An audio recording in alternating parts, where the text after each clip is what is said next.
안녕하십니까. 굿TV 뉴스입니다. 오늘의 주요 뉴스입니다. 2016 한국교회 부활절 연합예배가 오는 3월 27일 열립니다. 한국교회의 미래를 논의하는 토론회가 열렸습니다. 광고를 통해 복음을 전하는 정기섭 대표를 소개합니다. 첫 소식입니다.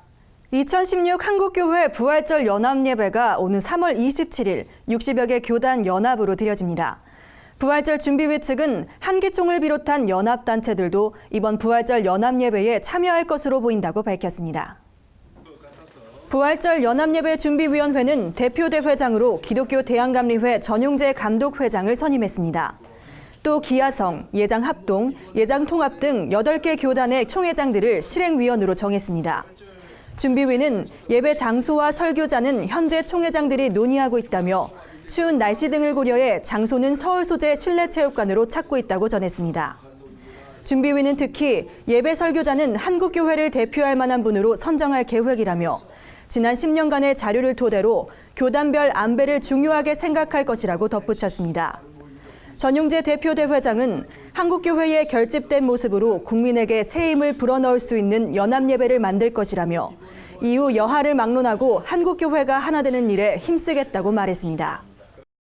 한국교회 개혁의 대안을 제시하기 위한 토론회가 열렸습니다. 미래목회포럼 주최로 열린 이번 토론회에서는 교회의 개혁과 연합, 새로운 콘텐츠 발굴에 대한 다양한 의견이 제시됐습니다. 홍희연 기자의 보도입니다. 한국교회가 종교개혁 500주년을 맞아 개혁과 갱신의 실제적 방법을 찾아야 한다는 의견이 나왔습니다. 토론자로 나선 거룩한 빛 광성교회 정성진 목사는 교단별로 교회 갱신을 위한 기준을 만들어 제공해야 한다고 주장했습니다. 교회의 규모의 상한선을 좀 얘기할 때가 되지 않았는가 그렇게 생각됩니다. 2,000명 이상은 가능하면 분립했으면 좋겠다라든지. 하지만 새로남교회 오정호 목사의 의견은 달랐습니다. 개혁의 원리와 본질을 제안하는 것은 찬성하지만 세부적인 것은 공동체가 알아서 결정할 부분이라는 겁니다.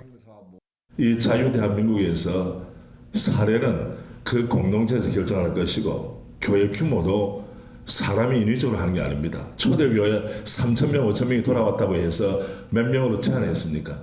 이 부분에 대한 심각한 우리의 신학적인 문제가 뒤따르기 때문에 조심스러워요. 이날 토론회에서는 교회가 세상과 동떨어져 있다는 비판도 제기됐습니다. 법무법인 송현 윤용근 변호사는 한국교회 신뢰도가 점점 떨어지는 것도 교회가 세상과 멀어졌기 때문이라고 말했습니다. 우리 교회가 이제는 세상 가운데 좋은 존경하실 만한 목사님들 그 행적을 좀 추적을 해서 언론을 통해서든 어떤 방식을 통해서든 좀 드러내면 교회의 공공성도 회복되지 않을까 이렇게 생각합니다. 미래목회포럼 대표 이상대 목사는 한국교회 연합사업에 우려를 나타냈습니다.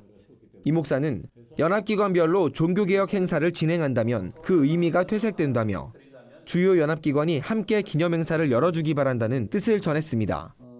굿TV 뉴스 홍우연입니다. 기독교 대한감리회가 생활고를 겪는 미자립교회 목회자들에 한해 이중직을 허용한다는 방침입니다. 기감은 14일 제31회 임시입법의회를 개최하고 지난해 10월 입법의회 당시 일정상 다루지 못했던 안건들을 처리했습니다. 임시입법의회에서 기감은 교단 중 최초로 목회자 이중직에 관한 법안을 통과시켜 관심을 모았습니다. 당초 이중직업을 가진 이에 대해 불성실한 교역자로 규정한 것에서 미자립교회 담임자의 경우 예외를 허용한 것입니다. 다만 해당 연회 감독에게 미리 직종과 근무지, 근무 시간 등을 서면으로 신청해 허락받도록 했습니다. 앞서 예장통합이 목사 이중직을 맡거나 정죄해서는 안 된다는 내용의 보고서를 채택한 바 있으나 정식 법안으로 마련된 것은 이번이 처음입니다. 한편 기감은 이날 여성과 50세 미만 회원에게 각각 대표권 15%씩을 보장하는 성별 연령별 쿼터제를 도입키로 했습니다. 전용재 감독회장은 회원들이 50대 이상 남성들에 치중돼 있다며 이번 쿼터제 도입은 그동안 소외됐던 여성과 젊은 층에게도 기회를 확대하자는 의미라고 밝혔습니다. 15년째 복음만을 광고하는 카피라이터가 있습니다. 스스로를 예수복음 광고쟁이라고 소개하는 정기섭 대표를 만나 그가 펼치는 문화사역을 들어봤습니다. 정원희 기자입니다. 평소 많은 이들이 오가는 서울 대학로. 이곳에 자리한 한 교회의 벽면에는 궁금증을 자아내는 대형 현수막이 붙어 있습니다. 지난 2005년 대한민국 공익광고대상을 수상한 작품으로 이웃사랑과 나눔을 강조하는 복음의 메시지를 담았습니다. 15년 전 복음 광고라는 새로운 장르를 개척한 제이에드 정기섭 대표는 이 사역을 위해 지금까지 자비량으로 헌신하고 있습니다.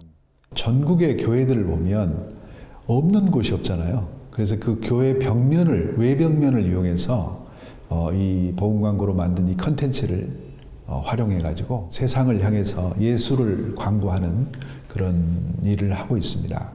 정 대표는 상업 광고 분야에서 성공적인 경력을 쌓아오던 중 IMF 사태로 사업 실패를 경험하고 삶을 포기하려 했습니다. 그러나 죽기 전 마지막으로 떠난 해외 광고제에서 우연히 만난 한 작품이 그의 인생을 완전히 뒤바꿔 놨습니다. 그게 복음의 메시지를 담아 넣은 광고였는데요.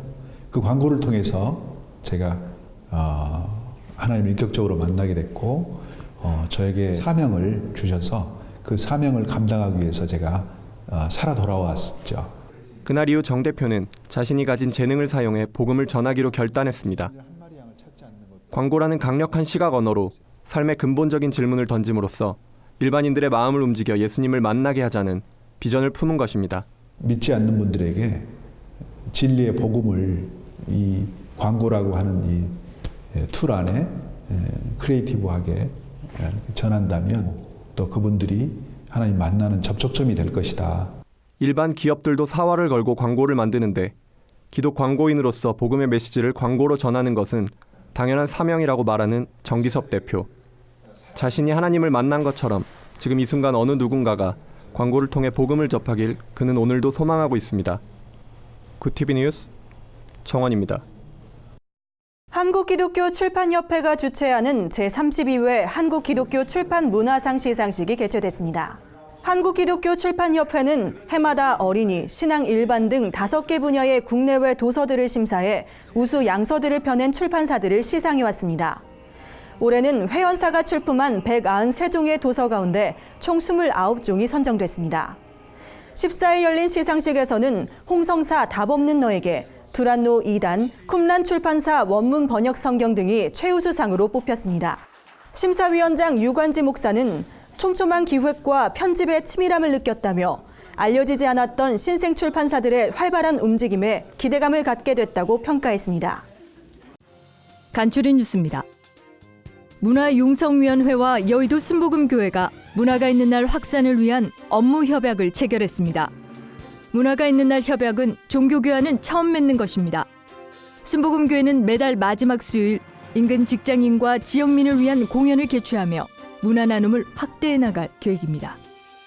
한국교회 언론회가 모 연합기관의 친동성애와 친북적 행보에 대해 강력히 비판했습니다.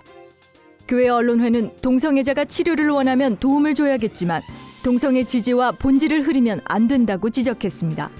또한 북한 수소폭탄 실험이 한미 양국 합동 군사훈련 강행이 원인인 것처럼 호도하는 것은 정당한 논리가 될 수 없다고 밝혔습니다. 데이비드슨 헵번 전 유네스코 의장과 지구촌 사랑나눔 대표 김혜성 목사가 제4회 영국 봉사대상 수상자로 선정됐습니다.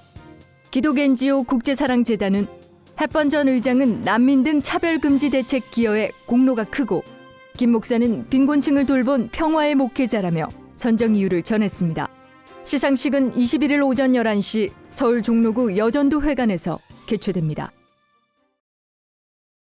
굿TV 뉴스는 인터넷 신문 뉴스 미션을 통해서도 보실 수 있습니다. 이상으로 뉴스를 마칩니다. 시청해주셔서 감사합니다.